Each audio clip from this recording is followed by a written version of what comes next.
Pada slide ini, kita akan melihat tahapan kerja kriptografi dalam transaksi blockchain. Tahap pertama adalah pembangkitan identitas kriptografis. Di sini, pengguna akan membuat pasangan private key dan public key. Private key harus dirahasiakan, sementara public key dapat dibagikan kepada pihak lain dan digunakan untuk membuat address wallet yang terkait. Tahap kedua adalah penyusunan transaksi, di mana pengguna menentukan nilai transaksi, tujuan, biaya, dan metadata lainnya. Proses ini menjamin bahwa seluruh transaksi tercatat secara publik, memungkinkan semua partisipan untuk memverifikasi transaksi secara independen. Pada tahap ketiga, transaksi diubah menjadi hash yang unik. Hash ini mengamankan data transaksi dan memastikan bahwa sedikit perubahan pada data akan mengubah hash secara drastis. Tahap terakhir adalah signing, di mana transaksi yang telah di-hash akan ditandatangani dengan private key untuk membuktikan bahwa pengirim memiliki otoritas yang sah untuk melakukan transaksi tersebut. Pada slide ini, kita melanjutkan pembahasan tentang tahapan kerja transaksi blockchain, dimulai dari proses broadcasting hingga finalitas. Tahap kelima adalah broadcasting and verification, di mana transaksi dikirim ke jaringan dan divalidasi oleh node. Node akan memeriksa tanda tangan, format, dan aturan protokol transaksi tersebut. Jika valid, transaksi akan masuk ke dalam mempool, yaitu antrean transaksi yang menunggu untuk diproses. Tahap keenam adalah pembentukan blok, di mana transaksi yang valid dikumpulkan, kemudian dibangun menjadi Merkle tree dan disusun dalam blok header. Selanjutnya, miner atau validator akan menjalankan mekanisme konsensus untuk memvalidasi blok tersebut. Dalam mekanisme Proof of Work, POW, proses ini melibatkan manipulasi nonce sampai ditemukan hash yang memenuhi kriteria.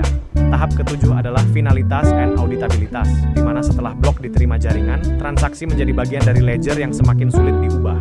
Semakin banyak blok yang ditambahkan, semakin sulit bagi transaksi untuk dimanipulasi, menjadikan blockchain sangat transparan dan dapat diaudit. Pada slide ini, kita melihat data yang menggambarkan ekosistem aset kripto di Indonesia.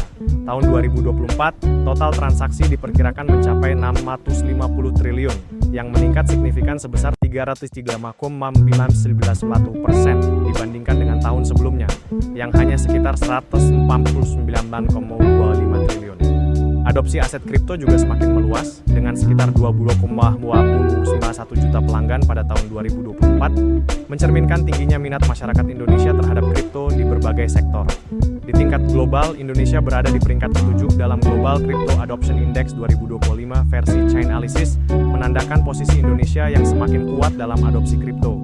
Pada periode Januari hingga September 2025, transaksi spot kumulatif diperkirakan mencapai 360 triliun. Indonesia semakin berkembang sebagai pasar kripto yang besar, dengan pengawasan yang akan dialihkan dari Bapepeti ke OJK pada Januari 2025, seiring dengan diberlakukannya POJK nomor 27 tahun 2024. Pada slide ini kita membahas infrastruktur tanda tangan elektronik yang digunakan dalam CASN 2024 di Indonesia. Komdigi menjelaskan bahwa penyelenggara sertifikasi elektronik (PSRE) memiliki peran penting dalam menyediakan jasa sertifikat elektronik yang efisien, praktis, dan terpercaya.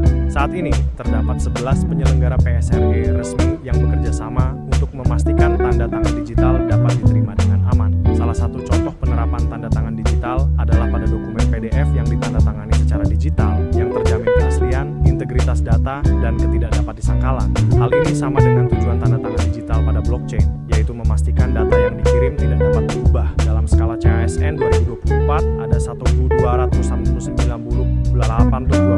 formasi yang disetujui, dengan 862.174 formasi untuk instansi daerah dan 427.750 formasi untuk instansi pusat.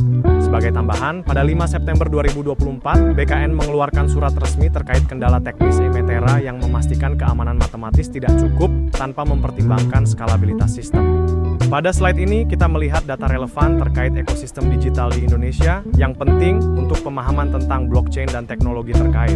Pada tahun 2024, pengguna internet Indonesia diperkirakan mencapai 221,56 juta orang dengan tingkat penetrasi mencapai 79,5%, yang menunjukkan kebutuhan infrastruktur dan kepercayaan yang semakin tinggi. Transaksi aset kripto selama periode Januari hingga November 2024 diperkirakan mencapai 55,53 triliun, dengan kenaikan yang sangat signifikan sebesar 356,16% dibandingkan tahun sebelumnya, mengindikasikan bahwa blockchain telah semakin relevan dalam perekonomian. Jumlah pelanggan aset kripto pada November 2024 tercatat 22,1 juta orang, dengan 1,3 juta orang aktif, menandakan adopsi retail yang sangat luas. Selain itu, pasar domestik tumbuh pesat, dengan transaksi aset kripto diperkirakan mencapai 60,1 triliun pada tahun 2024. Data ini menegaskan bahwa pasar kripto Indonesia terus berkembang pesat dan menunjukkan relevansi teknologi blockchain bagi mahasiswa Indonesia yang perlu memahami perkembangan ini. Pada slide ini, kita melihat beberapa solusi dan rekomendasi implementasi untuk memastikan blockchain dapat digunakan secara efektif dalam berbagai sistem. Pertama, gunakan blockchain hanya untuk share trust. Data pribadi dan dokumen sensitif lebih tepat disimpan di luar blockchain, off-chain. Sementara blockchain digunakan untuk menyimpan hash atau bukti integritasnya. Hal ini memastikan efisiensi dan perlindungan data tetap terjaga. Kedua, terapkan manajemen kunci yang kuat. Titik lemah dalam sistem seringkali bukan algoritma, tetapi manusia. Untuk keperluan institusional, manajemen kunci harus didukung dengan teknologi seperti HSM, Hardware Security Module, Multi-Signature, Role Separation, dan Audit Trail. Ketiga, satukan kriptografi dengan governance. Peralihan pengawasan ke OJK dan penerapan regulasi melalui PMK 50/2025 menunjukkan bahwa blockchain harus diintegrasikan dalam tata kelola yang matang. Terakhir, bangun sistem yang aman dan tahan beban. Desain teknis harus mempertimbangkan availability, kapasitas, fallback procedure, dan komunikasi yang aman, bukan hanya aspek kriptografi. Pada slide ini, kita membahas integritas data yang merupakan fondasi utama dalam blockchain. Blockchain pada dasarnya adalah sistem pencatatan yang harus menjaga keutuhan data dari waktu ke waktu, memastikan bahwa transaksi, blok, dan riwayat ledger tidak dapat diubah tanpa terdeteksi. Definisi dari NIST menjelaskan bahwa blockchain dirancang sebagai ledger digital terdistribusi yang bersifat tamper evident dan tamper resistant. Artinya, setiap perubahan yang terjadi pada data akan langsung terlihat dan mudah dideteksi. Jika ada perubahan yang tidak sah, perubahan tersebut akan sangat jelas terdeteksi, menjaga integritas sistem. Di kelas ini, kita juga akan membahas pertanyaan fundamental, yaitu bagaimana sistem tahu bahwa data yang ada sekarang masih sama dengan data yang sebelumnya dicatat. Jawabannya terletak pada mekanisme hash dan struktur keterkaitan blok yang membentuk keamanan dalam blockchain. Pada slide ini, kita membahas lebih dalam tentang hash dalam blockchain, yang sering disebut sebagai sidik digital dari data. Hash adalah fungsi matematis yang mengubah input data menjadi output dengan ukuran tetap, tidak peduli seberapa besar atau kecil data yang dimasukkan. Output yang dihasilkan ini disebut digest, message digest, atau fingerprint. Hash digunakan untuk mengidentifikasi transaksi, seperti yang dijelaskan dalam FIPS 184 yang menyatakan bahwa hash dapat menghasilkan digest pesan, sehingga data asli dapat diwakili oleh nilai yang lebih kecil dan mudah dikelola. Di blockchain, hash juga digunakan dalam berbagai konteks. Pertama, untuk identitas transaksi, di mana setiap transaksi diidentifikasi oleh hashnya. Kedua, Merkle tree, yang membangun hash transaksi menjadi pohon verifikasi. Dan ketiga, keterkaitan blok, di mana hash blok sebelumnya dimasukkan ke dalam header blok baru. Dengan cara ini, hash menjadi tulang punggung yang menjaga konsistensi dan keamanan seluruh ledger blockchain. Pada slide ini, kita membahas perbedaan antara hash dan enkripsi. Meskipun keduanya adalah teknik yang digunakan untuk melindungi data, keduanya memiliki tujuan dan fungsi yang sangat berbeda. Hash adalah proses satu arah, yang artinya data diubah menjadi sebuah nilai tetap, digest, yang tidak dapat dikembalikan ke bentuk aslinya. Fungsi utama hash adalah untuk memastikan integritas data, yaitu menjawab pertanyaan, apakah data ini masih asli?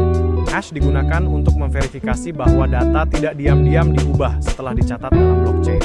Sebaliknya, enkripsi adalah proses dua arah di mana data dapat diubah menjadi bentuk yang tidak dapat dibaca, ciphertext, dan hanya bisa dikembalikan ke bentuk asli menggunakan kunci yang tepat. Tujuan enkripsi adalah untuk menjaga kerahasiaan data, menjawab pertanyaan, apakah data ini rahasia, dengan memberikan perlindungan pada data yang sedang ditransmisikan. Slide ini kita membahas konsep avalanche effect dalam fungsi hash, yang menunjukkan sensitivitas hash terhadap perubahan input. Avalanche effect berarti bahwa perubahan yang sangat kecil pada input akan menghasilkan perubahan yang sangat besar pada output hash. Sebagai contoh, jika satu huruf dalam sebuah transaksi diubah, maka hash yang dihasilkan akan sangat berbeda. Bukan hanya sedikit berbeda, tetapi perubahan yang signifikan. Sifat ini penting karena memastikan bahwa manipulasi data tidak bisa tersamar sebagai perubahan kecil yang tidak terdeteksi. Hal ini sangat krusial untuk menjaga integritas data dalam blockchain. Dengan kata lain, sistem tidak perlu tahu bagian mana yang berubah. Cukup dengan melihat bahwa hashnya berbeda, maka sistem sudah tahu bahwa integritas data telah terganggu. Avalanche effect ini adalah alasan utama mengapa blockchain sangat andal dalam membuktikan bahwa data belum dimodifikasi.